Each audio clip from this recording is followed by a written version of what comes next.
Tulsa Creates Together is this initiative started by Living Arts of Tulsa and the George Kaiser Family Foundation, and what it enables the artist to do is create artwork for its own sake. If you have a concept and you need a location, this grant is for you.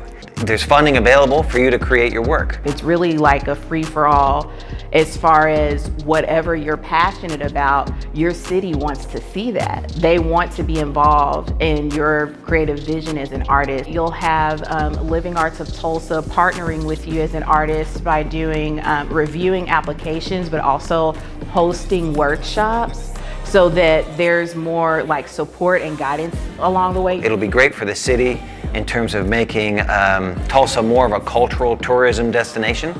I think it's great for the artists because they get to create work that benefits the city, and it's great for Living Arts of Tulsa. I mean, it doesn't matter if you're a sculptor, a mural artist, you can do installations, you can do experience type work.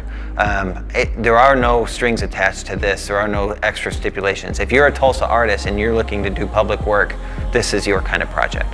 This might turn into something that not only will happen for this project, but it could be an ongoing relationship with businesses. You never know what could happen if you step outside of your comfort zone. It's just a win all around, so don't hesitate. You should definitely apply. I'm very excited to see what Tulsa artists can come up with.